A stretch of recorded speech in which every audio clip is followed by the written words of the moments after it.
ना रिलॅक्स मोडमध्ये जातो. घरात पसारा असतो, किचनमध्ये तर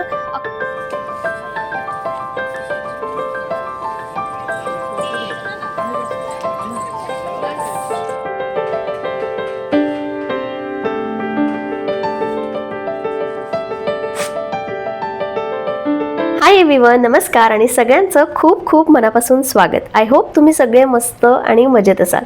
चला, आज खूप दिवसानंतर शेवटी आम्ही कुठेतरी बाहेर फिरायला जाणार आहे. आम्ही आज स्वामीनारायण टेम्पलला जाणार आहे. म्हटलं चला मंदिरापासूनच सुरुवात करूया. आणि खरं तर ना लवकर जायचा प्लॅन होता, म्हणजे 7:30-8 वाजता जायचं प्लॅन होतं, पण रात्री प्लॅन कॅन्सल झाला आणि 10 वाजता जायचं आहे. मग म्हटलं सकाळची उठल्यानंतर आपली जशी रोजची कामं असतात तशीच करून घ्यावी आणि उशिरात जायचं आहे तर ब्रेकफास्ट करून जावा, कारण एकदा का गेलो ना की मग सगळ्या गोष्टींना उशीर होतो. म्हणजे खरं तर लवकर जायचं होतं, म्हणजे स्वामीनारायण टेम्पलचं दर्शन घेऊन लंच करून आणखी कुठे बाहेर जाता येईल का, म्हणजे जवळपासचा एरिया, असा प्लॅन होता. कारण खूप संध्याकाळ आम्हाला नव्हती करायची, कारण जसं मी सांगितलं अश्विन न्यू ड्रायव्हर आहे आणि सध्या आमची प्रॅक्टिस चालू आहे. सो असं कोणीतरी सोबत पाहिजे की ज्यांना ड्रायव्हिंग चांगली येते. सो आमची ना सध्या अशी डिपेंडन्सी आहे, त्यामुळे कोणी ना कोणी सोबत लागतं. एकदा का चांगलं ड्राईव्ह करायला शिकले की मग आम्ही कुठेही जाऊ शकतो. त्यामुळे असं हळूहळू एक करत आता आमचे प्लॅन्स पुढचे असतील. सगळ्यात पहिला प्लॅन आमचा हाच आहे, म्हणजे गाडी आम्ही आज पहिल्यांदाच फिरण्यासाठी काढली. तशी तर प्रॅक्टिस चालू राहते. मंदिरात अवघ्या अर्ध्या तासातच आम्ही पोहोचलो आणि इथे गर्दी जरी असली ना तरी तेवढी जाणवत नाही, कारण एवढा मोठा एरिया आहेत ना. आणि स्वामीनारायण टेम्पल जिथे कुठे असेल ना ऑलमोस्ट सेम असतं, म्हणजे खूप मोठा आहे, त्यामुळे एवढी गर्दीही नसते. फक्त समोरचा जो भाग आहे ना तिथे फोटो काढण्यासाठी गर्दी असते. आता आम्ही आलो ना तेव्हा आरतीची वेळ होती आणि भयंकर गर्दी होती या गाभाऱ्यात. तर आम्ही थोडा वेळ वेट केला, त्यानंतर मस्त शांततेत दर्शन घेतलं.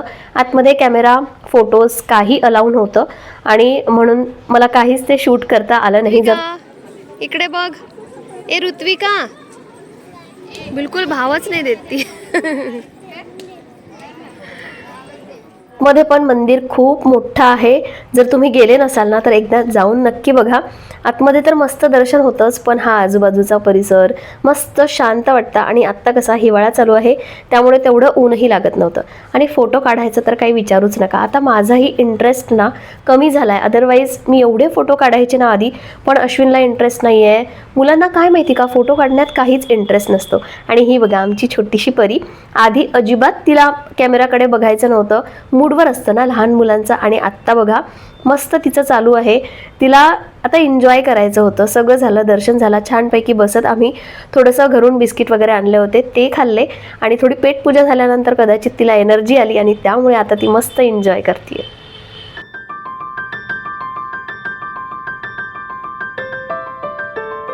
प्लीज इकडे बघ मनी.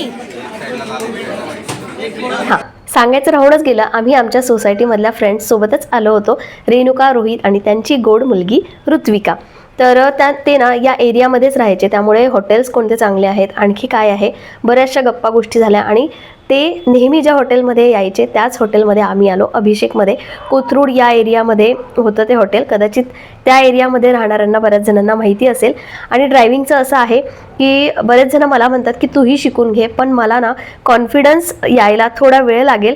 मला असं वाटतं की अश्विन जेव्हा व्यवस्थित ड्रायव्हिंग शिकतील तेव्हा मला सांगायला कोणीतरी असेल. म्हणजे आपल्याला वाटतं ना आपल्या बाजूचा ड्रायव्हर जरा प्रो असला पाहिजे. प्रो म्हणजे ॲटलिस्ट आली तरी पाहिजे. तसं माझं आहे, मी शिकणार तर आहेच. भरपेट असं जेवण झालं होतं आणि घरी येऊन फक्त आणि फक्त आम्ही आराम केला.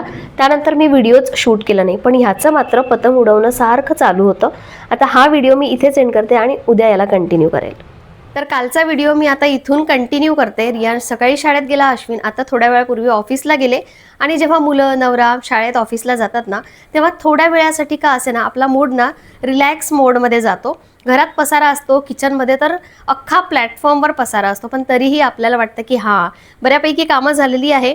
मग त्यानंतर आपला एखादा चहा होतो, 1 कप चहा घेतो किंवा मग नुसतंच बसून राहतो किंवा मोबाईल बघणं होतं.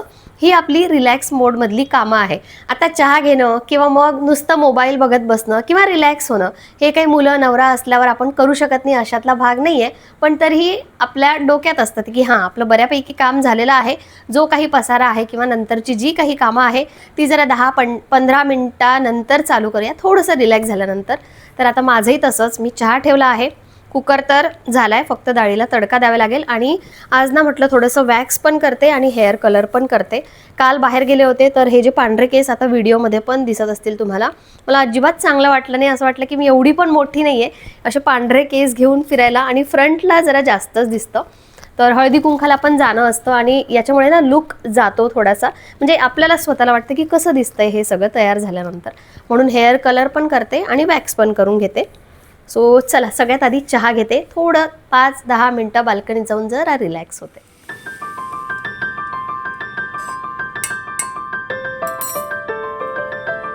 आपण आजकालच्या स्त्रिया तसं तर स्वतःकडे लक्ष देऊन आपली पूर्ण जबाबदारी सांभाळत असतो, पण तरीही अजून बऱ्याच जणी अशा आहेत ज्या फक्त घरातलं बघतात आणि स्वतःकडे लक्ष द्यायचं असलं तर वेळच नाही आहे किंवा आमच्याकडे खूप सारे पैसे नाही आहेत असं म्हणतात. पण सेल्फ पॅम्पर करणे म्हणजे फक्त महागडे प्रोडक्ट वापरणं किंवा नेहमी सलॉनमध्ये जाणं असं मुळीच नसतं. सेल्फ केअर म्हणजे स्वतःची थोडीशी काळजी घेणं बास. आपली स्किन, आपले केस, शरीर वयानुसार बदलणं हे अगदी नॅचरल आहेत.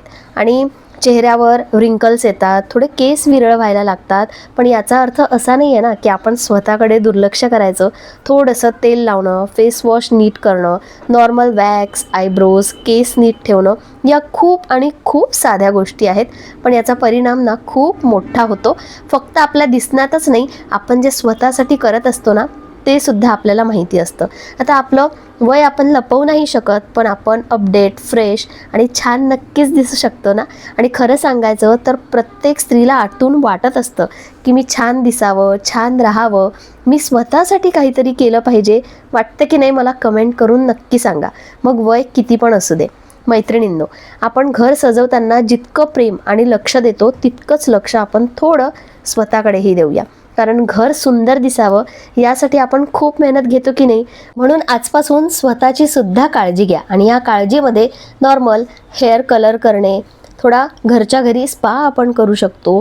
घरच्या घरी स्क्रब, स्टीम घेऊन एखादा फेस पॅक लावणे किती नॉर्मल गोष्टी आहे. प्रत्येक वेळी सेलॉनमध्ये जाऊन हेअर स्पा घ्या किंवा वेगवेगळ्या हेअर ट्रीटमेंट घ्या, चेहऱ्यासाठी काहीतरी वेगवेगळे क्रीम वापरा महागडे, असं अजिबात नसतं. नॉर्मल स्किन केअर जरी आपण केलं ना तरीसुद्धा आपण छान दिसू शकतो. आता वॅक्स करायची सवय तर मला आधीपासूनच होती, म्हणजे मी निकिताचं करायची आणि निकिता माझं करायची. आणि खरं सांगू, मला इतकी सवय झाली आहे आता स्वतःचं वॅक्स करायची की सॅलॉनमध्ये जायची गरजसुद्धा पडत नाही. आणि माझ्या वेळेनुसार अगदी किती कमी रुपयामध्ये होतं. बाहेर गेलं तर 350-300 रुपये फक्त हँड वॅक्स आहे, तेही आपल्या एरियानुसार. पण आता मी जिथे राहते तिथे 300 रुपये लागतील फक्त हँड वॅक्सचे.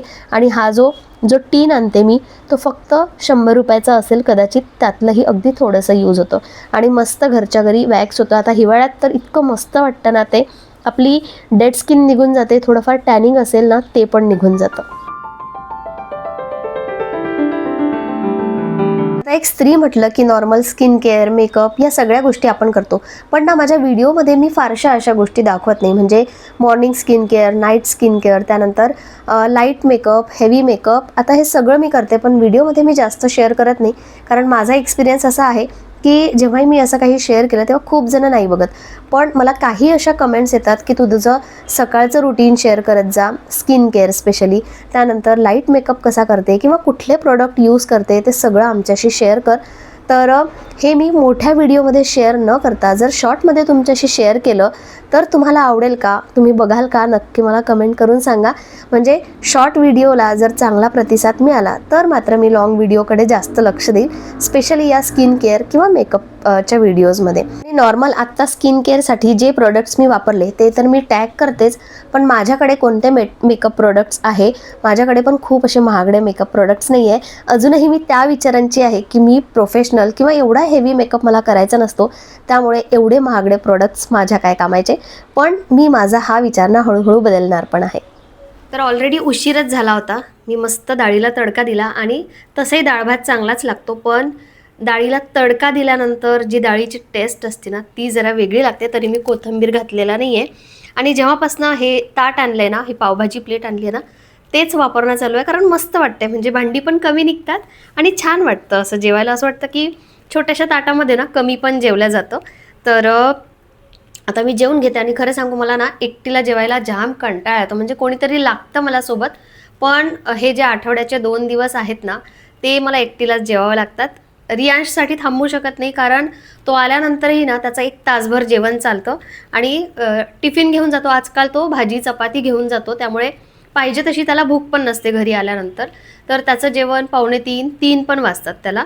आणि अश्विन असले की आता त्यांचे कॉल्स एवढे सेट झाले आहे ना, की बरोबर 1:30-2 मध्ये आमचं जेवण होतंच. त्यामुळे एकटीला जेवायचा खरंच कंटाळा येतो. आता टीव्ही लावते, एखादा प्रोग्राम लावते आणि जेवून घेते. मग जेवल्यानंतर आत्ता 1:15 वाजलाय, पण मी लवकर जेवून घेते, कारण म्हटलं जेवल्यानंतर मग मला थोडंसं काम करता येईल एडिटिंगचं. गरम गरम डाळ, त्याचा जो सुगंध होता ते पाहून मला ते घेऊन मला जेवायची इच्छा झाली. आणि व्हिडिओ पण मी इथेच एंड करते. व्हिडिओ पूर्ण बघितला त्याबद्दल परत सगळ्यांचे खूप खूप मनापासून धन्यवाद. उद्या भेटूया परत एका छानशा नवीन व्हिडिओमध्ये. तोपर्यंत बाय.